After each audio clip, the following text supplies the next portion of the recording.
Now, it's not as expensive as you might think to self-publish a book. Now, when I'm talking about self-publishing, I'm not referring to those vanity presses that require you to have one hell of a hefty upfront investment. I'm talking about the actual self-publishing when you do all the work yourself. Now, technically, anybody can write and publish a book nowadays without spending a single dime. Now, whether this is a good book is another story altogether. I'm Mike with WriterSanctuary, and today I'm going to show you the 10 steps I took to publish Kingmaker while spending less than $250. Now, first of all, I wrote Kingmaker using the Readsy's free writing app that is available. It's a web-based program that gives you all the tools that you'll need to write your manuscript. I'm especially in love with the goals and the outlining that is fairly new to the system. And although there are a few things that I wish they would have on it, like online collaboration and maybe a more extravagant formatting options available when you export, it's still a really good system. I enjoyed writing with it. Step 2 was editing the book. Now, when you don't have a lot of money, editing is probably one of the biggest expenses that you'll spend money on as a self-published author. Editors are not cheap, but using myself and a few friends and Grammarly's Chrome extension, which works perfectly in Readsy by the way, I'm fairly confident that Kingmaker came out well enough. Then again, I haven't really had any reviews yet, so I guess we'll cross our fingers. But all of that, I used the free versions of Grammarly, and everything else was free too, so of course I'm going to wind up giving a few people some books, so I don't know if you can call it free, but I was going to give them books anyway. Step 3 was using beta readers to help me fine-tune this plotline. In fact, if it wasn't for my beta readers, Kingmaker would have been a completely different tale, and I think it came out for the better. There was a lot of really cool ideas that some people brought up, and some things that didn't really flow right in the story that I agreed would have been better written a different way, and my beta readers made a huge impact on the story. In fact, I added more than 10,000 words because of them. Overall, I think it's a much better book, and I'm grateful to all of my beta readers for it. Coincidentally, my monthly members for Buy Me a Coffee get first crack at being a beta reader for all the books I publish, so if that piques your interest, the link is in the description down below.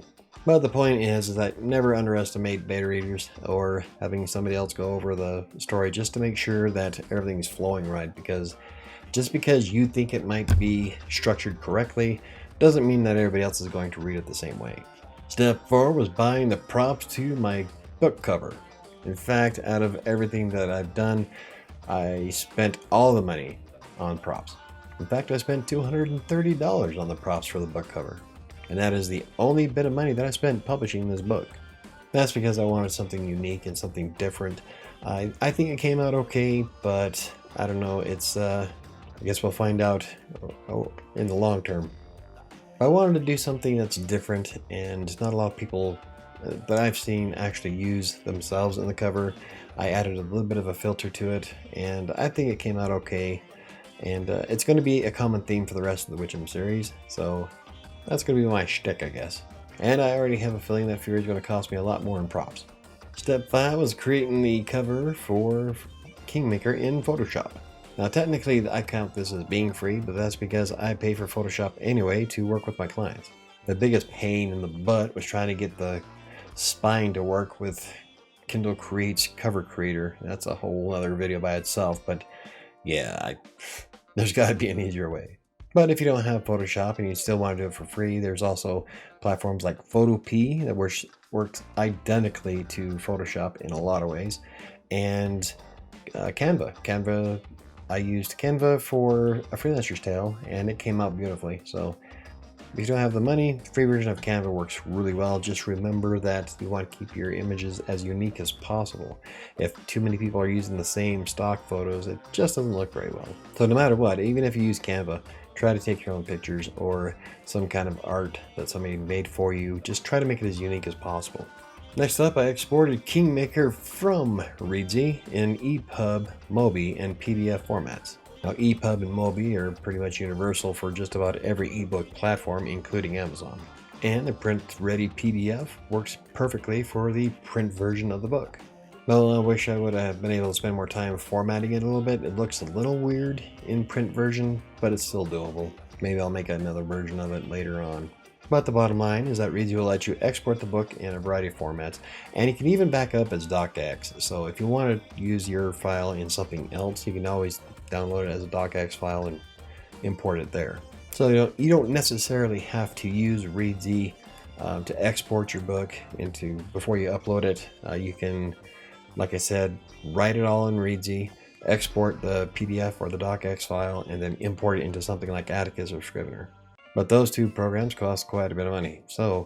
But if you're looking to do it for free, Readsy is probably one of the best tools you can use. Then I uploaded the ebook formats to Amazon, which was fairly easy. You just have to put in all the information, especially when it comes down to like your description or the keywords that are going to be used in search. Those are kind of a pain in the butt. What I did is I went through and tried to find the most common ones that are more relatable to my book, and so I might have to do a little bit more research when I start really marketing on Amazon. But for now, just try to plug in what you can, and then you can come back to it later. And the PDF is the same way. When you upload it, Amazon will scan your text to make sure there's no spelling errors. So that's kind of handy. Of course, if you're using something like Grammarly, then you're probably going to catch all those spelling errors before you upload it anyway. The next step after uploading into Amazon is to remember that Amazon isn't the only place that has books.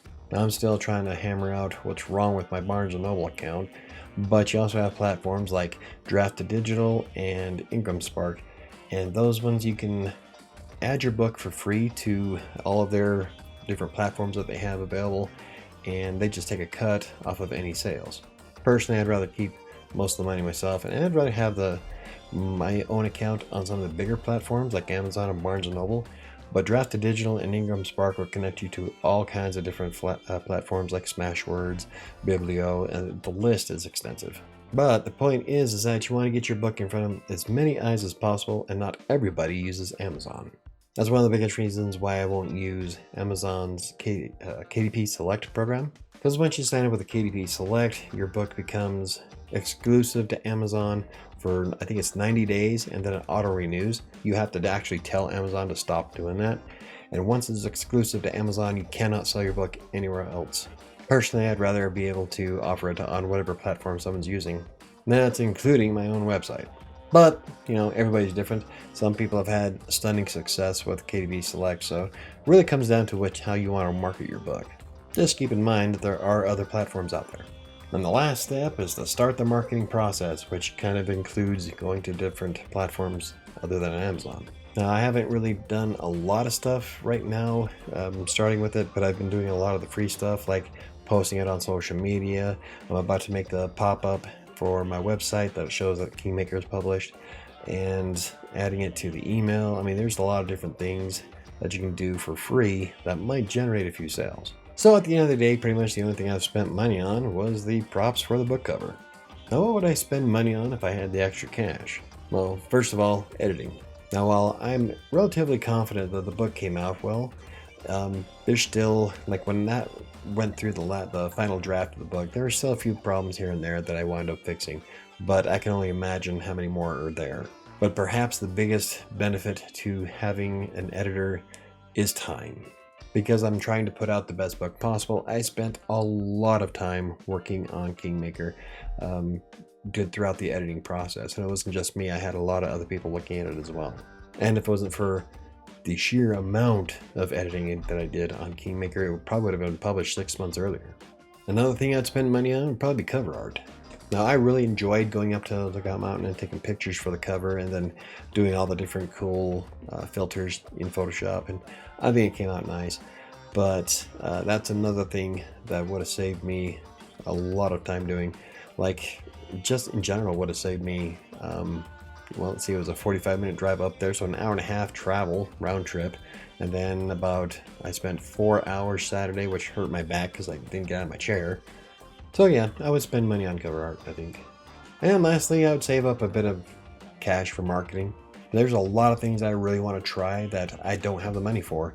Like, I really want to give Readsy Discovery a shot just to see what kind of reviews I get from the book. But I don't have the $50, so I'm going to have to wait until I get paid again. And then there's a lot of different book platforms out there that you have to pay up front, and they'll put your book in front of people. So marketing is definitely something that you want to put some money aside for. Because like I said before, no one's going to read your book if they don't know it exists. Now, self-publishing in itself is very time-consuming, especially if you're trying to put out the best book you possibly can. Now, I know there's a lot of people out there who'll just write the first draft of it and throw it up on Amazon and cross their fingers. The bottom line is that self-publishing is and can be extremely time-consuming. And although we can all be done for free, it still takes an incredible amount of work to get those few sales. It's definitely not for everyone. And right now, I am setting aside a savings account specifically for working with Fury, so that hopefully I'll have enough money to pay for the props and pay for the marketing, hopefully the book cover, and might even try some editing services, if anything, to give me a blog post for a review.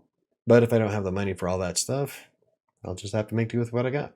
In any case, you don't need thousands of dollars to publish your first book, but some investments are easily worth the money if you have the extra cash.